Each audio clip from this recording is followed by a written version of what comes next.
রুহি বাড়িতে আসলো। মুনমুন খান ড্রয়িং রুমে বসেছিল। ওকে দেখে বলে, চেঞ্জ করে নিচে এসো, খেতে দিচ্ছি। হুম। মুনমুন খানও খেয়াল করলো আজকে রুহিকে একটু কেমন লাগছে। ভাবলো স্কুলে পড়ার চাপ। রুহি রুমে এসে দরজা বন্ধ করে ব্যাগটা বিছানার উপর রেখে ফ্লোরে বসে পড়ল। চোখ বন্ধ করলে শুধু সিরহান আর মৃদুলার একসাথে হাত ধরে থাকাটা চোখে ভেসে ওঠে। তখনই মুনমুন খান এসে দরজা ধাক্কায় বলে, আর কতক্ষণ লাগবে তোমার? খেতে এসো। একটু রেস্ট নিচ্ছি, আমি গোসল করে খাবো, অনেক ঘেমে আছি, তুমি চলে যাও। আচ্ছা, তাড়াতাড়ি এসো। তিনি চলে যেতে রুহি ড্রেস নিয়ে ওয়াশরুমে চলে যায়। ঝর্ণা ছেড়ে তার নিচে দাঁড়িয়ে থাকে। চোখের পানি আর ঝর্ণার পানি মিলেমিশে এক হয়ে যায়। কোনটা যে কি বোঝা মুশকিল। তার মাথায় তন্ময়ের বলা কথা ঘুরতে থাকে, যদি সত্যি সত্যি ওদের সম্পর্ক হয় তাহলে সে তো পাগল হয়ে যাবে। এমন আরও আকাশ পাতাল ভেবে কোনো মতে গোসল করে বেরিয়ে যায়। এরপর নিজেকে ঠিক করে নিচে খেতে চলে গেল, যেন মুনমুন খান কিছু বুঝতে না পারে। নিচে গিয়ে কাউকে কিছু না বলে খেতে বসলো। এভাবে দিনের পর দিন যায়। রুহি আর সিরহান কেউই কারোর সাথে কথা বলে না, এমনকি খুব একটা দেখাও হয় না। মাঝে মাঝে হলেও অন্যদিকে তাকিয়ে চলে যায়। রুহিও ক্লাস 10-এ ওঠে। সিরহানের এইচএসসি পরীক্ষাও সামনে। এর মধ্যে একদিন মুনমুন খান ও মুক্তা আহমেদের কথা সারিন শুনতে পায়। দেখ, তোকে আমি আগেই বলেছি আমার মৃদুলার সাথে তোর ছেলের বিয়ে দিয়েই ছাড়ব। মৃদুলা তো সিরহানকে ছাড়া কিছুই বোঝে না। দুটো খুব ভালো থাকবে দেখিস। কিন্তু সিরহান কি মানবে? আরে ছেলে তোর, তুই বললেই মানবে। কিন্তু আমি মানি না। সিরহানের কথা শুনে তারা দুজন পিছনে ঘুরলেই তাকে দেখতে পায়। মুনমুন খান ভুরু কুঁচকে তার দিকে তাকিয়ে বলে, তুমি এখানে কি করছো? তোমার না স্কুল আছে? বড়দের কথা আড়ি পেতে শুনতে নেই, জানো না বেয়াদব মেয়ে? তুমি দাদা ভাইয়ের সাথে তার ইচ্ছের বিরুদ্ধে মৃদুলা আপুর সাথে বিয়ে দিতে পারো না। তুমি খুব ভালো করেই জানো সে মৃদুলা আপুকে পছন্দ করে না। মুক্তা আহমেদ অবস্থা বেগতিক দেখে সারিনকে বলা শুরু করে, আরে তুই তো বাচ্চা মেয়ে, তুই এসবের কি বুঝিস?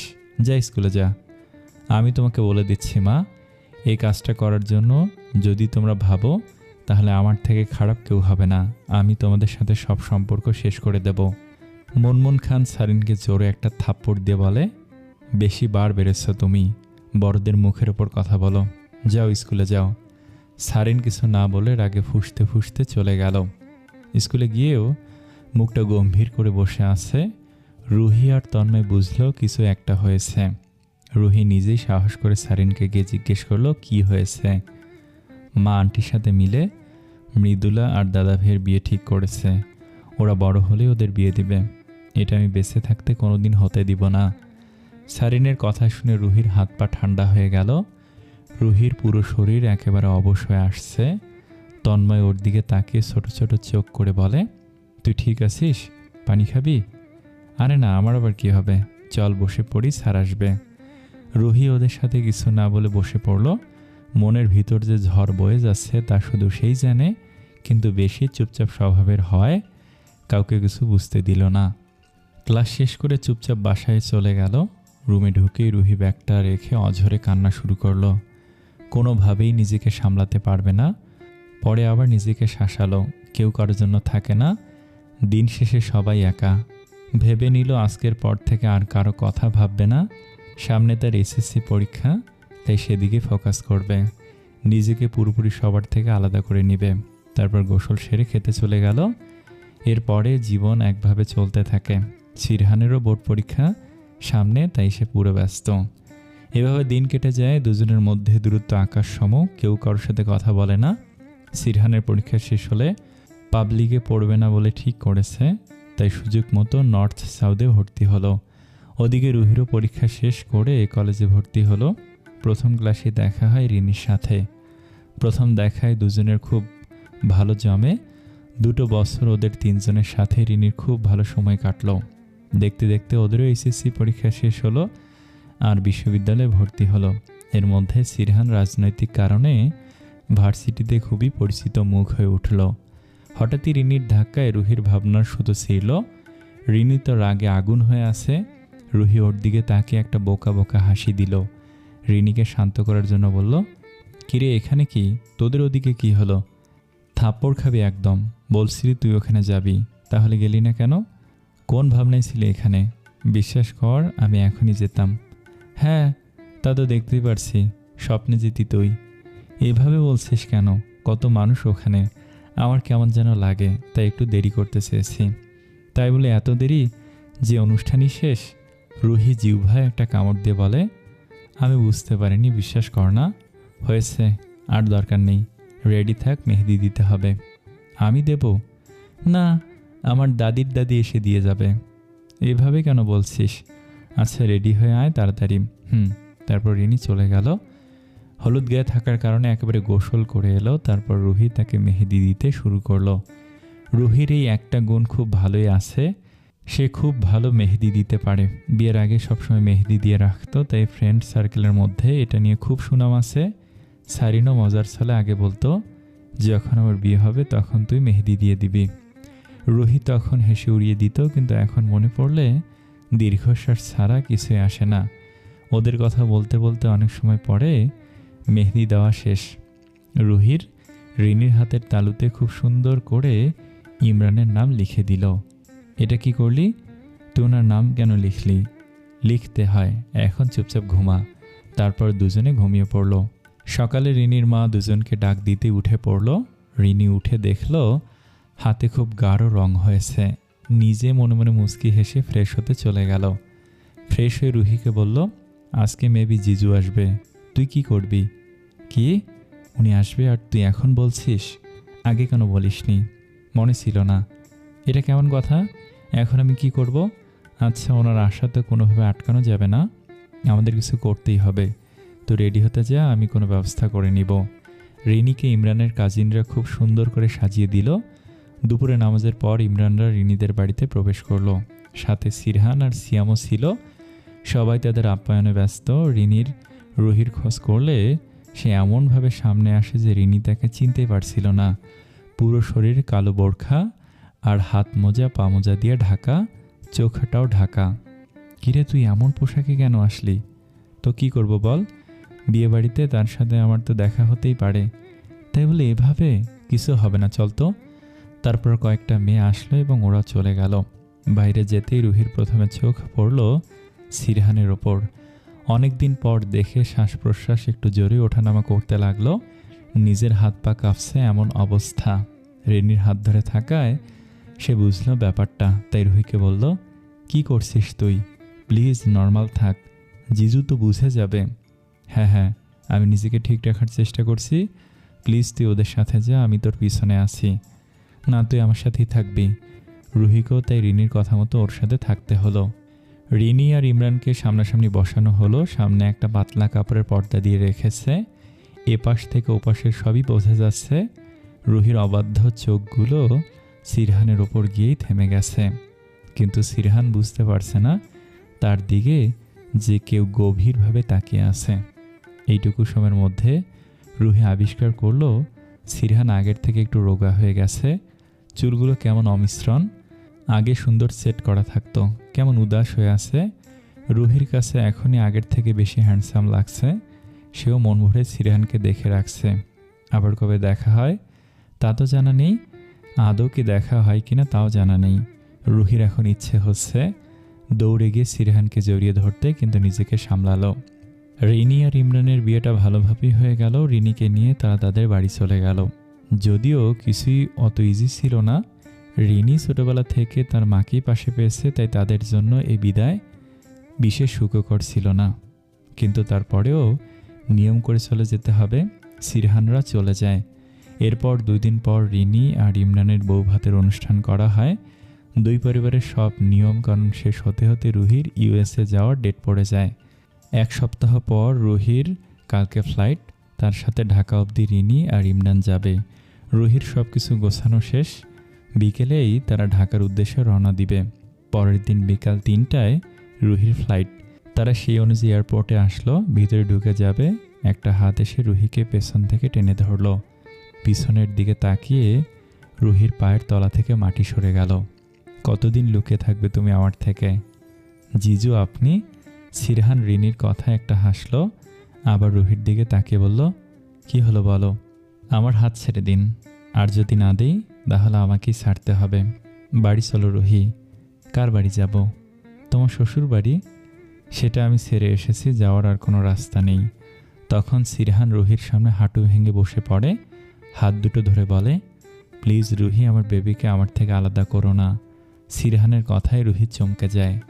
আপনি কি করে জানলেন? আমার বেবির কথা আমি জানবো না? ও, বেবিকে নিজের করে পাবেন এর জন্য আমাকে নিতে এসেছেন, তাই না? আমার প্রতি আপনার কোনো ফিলিংস নেই। তুমি নিজেও জানো না আমি তোমাকে কতটা ভালোবাসি। জানতেও চাই না। প্লিজ আমাকে যেতে দিন। আমার সামনে কোনো কিছুতে আপনি বাধা হয়ে দাঁড়াবেন না। এটা আপনার জন্য ভালো হবে না। আর আপনাকে তো আমি মৃদুলা আপুর জন্য রেখে এসেছি।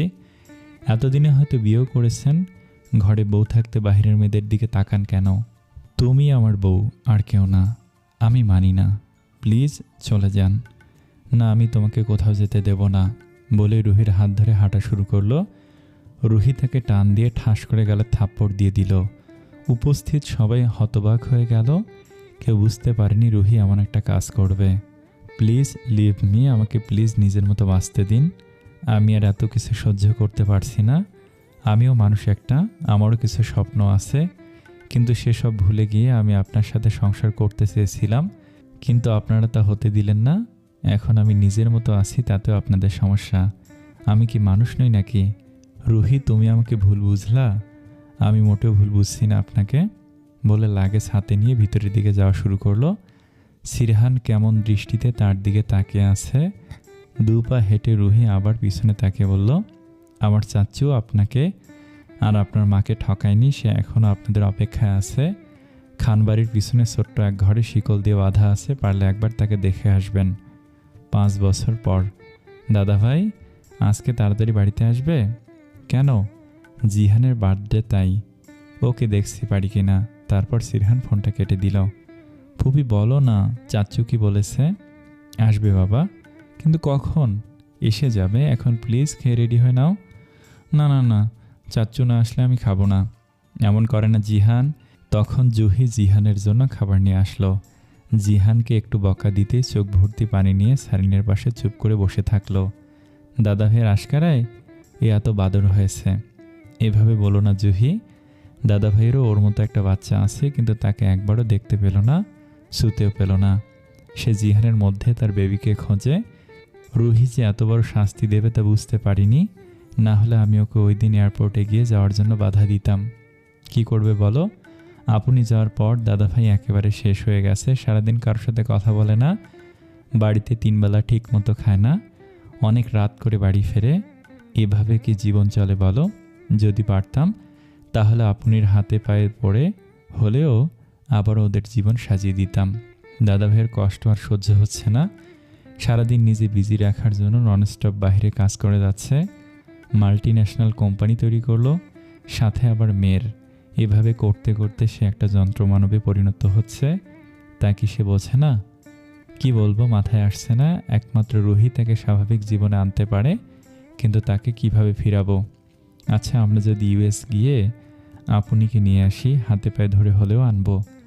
ওর আত্মসম্মান খুব বেশি জুহি, আমরা কিছুই করতে পারবো না।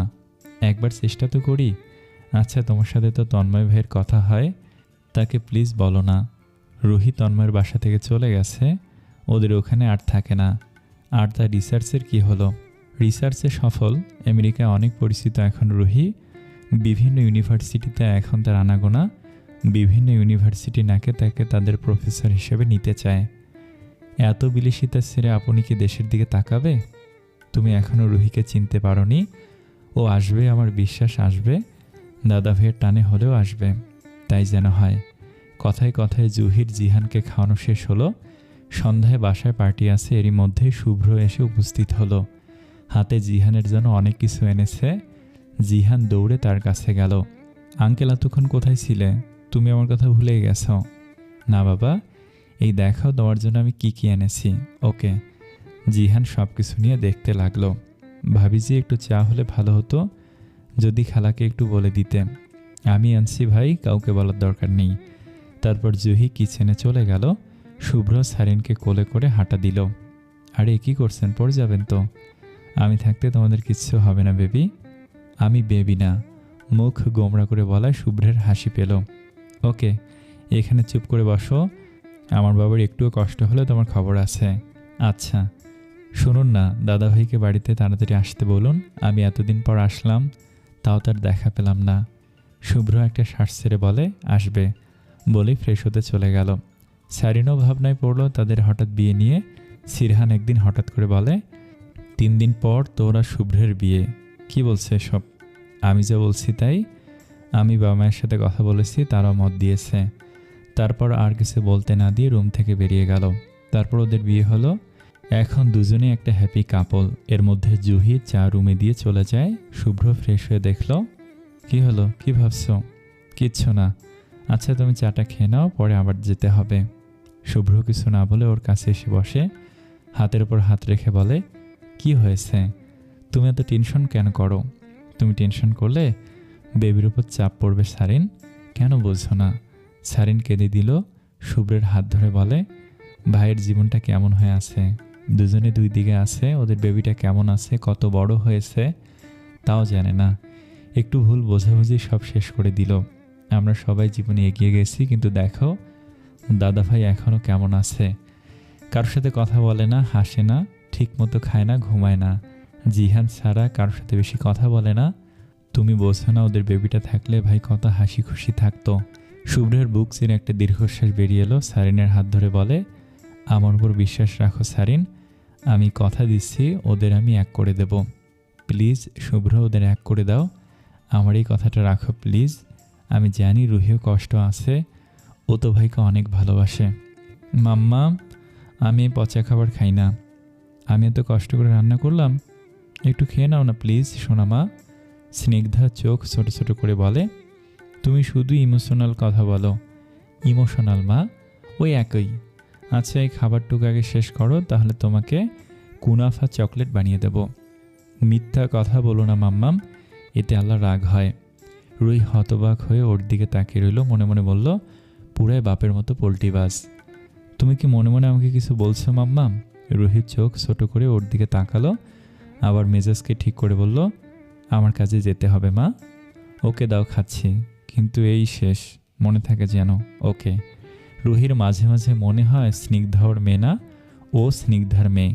তারপর অনেক কষ্টে ওকে খাইয়ে রেডি হয়ে ওকে নিয়ে বেরিয়ে গেল।